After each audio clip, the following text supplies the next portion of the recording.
Hello दोस्तों, स्वागत है आपका आपके यूट्यूब चैनल एक्सीलेंस एजुकेशन में। और आज हम पढ़ने वाले हैं साहित्य के भेद।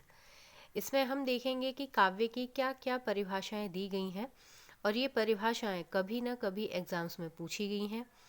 तो आज हम इसी को देखने वाले हैं और ये नोट्स इन्हीं चीज़ों को ध्यान में रखकर बनाए गए हैं कि ये एग्ज़ाम्स में आते ही आते हैं क्वेश्चन। आप देखेंगे कि इसमें से 2 या 3 क्वेश्चंस हर बार एग्ज़ाम में पूछे जाते हैं। पहले हम समझेंगे साहित्य के भेद। तो साहित्य के भेद गद्य काव्य, पद्य काव्य और चंपू काव्य, जिसमें गद्य और पद्य दोनों शामिल हैं। देखिए काव्य की परिभाषा। काव्य का सर्वप्रथम जो लक्षण है वो भरत मुनि ने अपने प्रसिद्ध ग्रंथ नाट्यशास्त्र में दिया है। देखिए ये भी पूछ लिया जाता है कि नाट्यशास्त्र किसकी रचना है, तो यहाँ एक और क्वेश्चन आपका बनकर तैयार होता है कि नाट्यशास्त्र भरत मुनि की रचना है। और इसे पंचम वेद भी कहा जाता है। ये भी पूछ लिया जाएगा आपसे कि पंचम वेद किसे कहा जाता है, तो उत्तर होगा नाट्यशास्त्र। नाट्यशास्त्र को प्रथम काव्य शास्त्र का ग्रंथ माना जाता है। आगे देखेंगे भरत मुनि जी ने काव्य की क्या परिभाषा दी है। शुभ काव्य वह होता है जिसकी रचना कोमल और ललित शब्दों में की गई है, जिसमें शब्द और अर्थ अत्यधिक गूढ़ न हो और जनसाधारण सरलता से समझ सकें, जो तर्क संगत हो, जिसमें नृत्य की योजना हो और भिन्न भिन्न प्रकार के रस स्वीकार किए जा सकते हों तथा संधियों का पूर्ण निर्वाह किया गया हो। ये परिभाषा दी है भरत मुनि जी ने। और दूसरी परिभाषा इन्होंने दी है अर्थ क्रियोपेतम काव्यम, अर्थ और क्रिया से युक्त शब्दार्थ काव्य होता है। तो ये दोनों परिभाषाएं हैं, ये दोनों परिभाषाएं भरत मुनि जी की हैं। भामा ने क्या परिभाषा दी है। शब्दार्थो सहितो काव्यम, अर्थात शब्द और अर्थ से युक्त काव्य, शब्द और अर्थ से युक्त जो वाक्य होता है वो काव्य होता है। इसके दो भेद होते हैं, गद्य और पद्य। दंडी जी ने इसकी परिभाषा दी है काव्य की, शरीरम तावधिष्ठार्थम व्यच्छिन्नम पदावली। काव्य को शरीर माना है, मतलब इष्ट अर्थ को प्रकट करने वाली पदावली को शरीर माना है। आचार्य वामन ने क्या परिभाषा दी है। आचार्य दंडी काव्य शरीर में आत्मा का अनुसंधान करने का श्रेय आचार्य वामन को दिया जाता है। इन्होंने कहा है रीति आत्मा काव्यस्य, मतलब रीति काव्य की आत्मा है। ये पूछ लिया जाता है कि रीति काव्य की आत्मा है, ये किसने कहा है, तो ये वामन जी ने कहा है। विशिष्ट पद रचना रीति, विशिष्ट पद रचना रीति है। विशेषो गुणात्मा, यह विशिष्टता काव्य में गुणों से आती है। ये परिभाषा दी है वामन जी ने। ऐसी पद रचना जो विशेष प्रकार के काव्य गुणों से युक्त हो वह विशिष्ट पद रचना कहलाती है। और विशिष्ट पद रचना रीति है और रीति काव्य की आत्मा है। ये बहुत पूछा जाता है दोस्तों कि रीति काव्य की आत्मा है, ये पंक्तियाँ किसकी हैं, तो आप उत्तर दे देंगे कि ये पंक्तियाँ आचार्य वामन की हैं। रुद्रट, रुद्रट जी ने परिभाषा दी है ननु शब्दार्थो काव्यम, शब्द और अर्थ का समन्वय काव्य कहलाता है। आचार्य आनंद वर्धन ने कहा है काव्यस्य आत्मा ध्वनि रीति, काव्य की आत्मा ध्वनि है।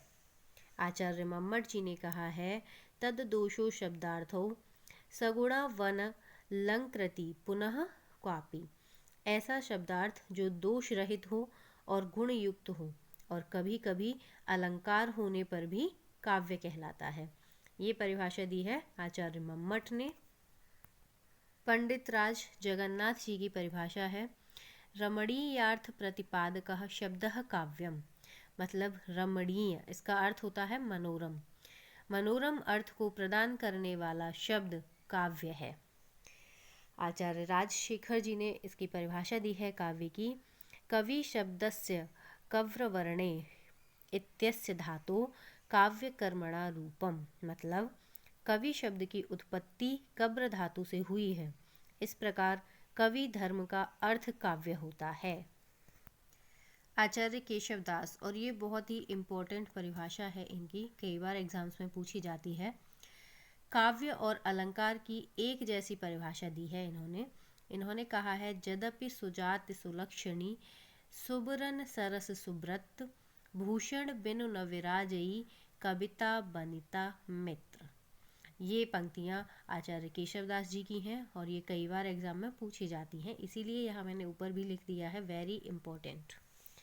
जयशंकर प्रसाद जी ने कहा है, काव्य आत्मा की संकल्पात्मक अनुभूति है जिसका संबंध विश्लेषण, विकल्प या विज्ञान से नहीं है। वह एक श्रेयमयी प्रेम रचनात्मक ज्ञान धारा है। ये परिभाषा आचार्य जयशंकर प्रसाद जी ने दी है। महादेवी वर्मा जी की परिभाषा है, कविता कवि विशेष की भावनाओं का चित्रण करती है और वह चित्रण इतना ठीक है कि उसके जैसी ही भावनाएं दूसरे के हृदय में आविर्भूत हो जाती हैं। हजारी प्रसाद द्विवेदी जी की परिभाषा है, मैं साहित्य को मनुष्य की दृष्टि से देखता हूँ और इसका पक्षपाती हूँ। और दूसरी परिभाषा इन्होंने दी है, साहित्य मनुष्य के अंतर का उच्छलित आनंद है जो उसके अंतर में अटाए अट नहीं सकता।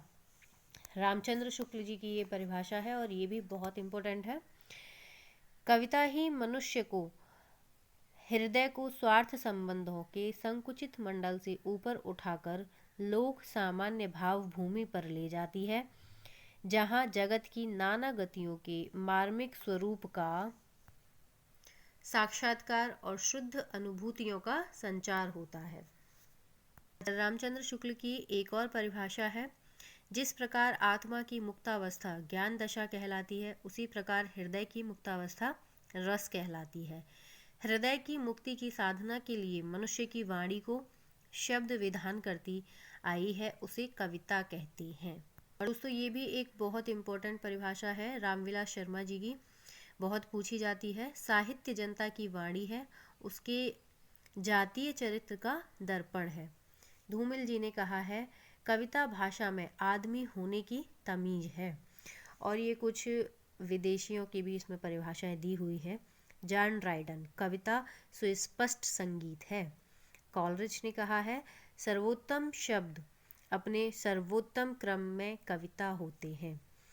वर्ड्सवर्थ जी की पंक्तियां हैं, कविता प्रबल अनुभूतियों का सहज उद्वेग है।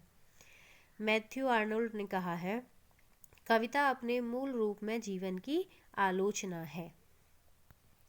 तो दोस्तों ये कुछ महत्वपूर्ण परिभाषाएं थीं जो मैंने इस वीडियो में डालने की कोशिश की है। आगे भी अगला टॉपिक पर हम कोशिश करेंगे कि इसमें से कुछ भी ना रहे और फिर आगे चर्चा करेंगे उसके बारे में। तब तक के लिए धन्यवाद।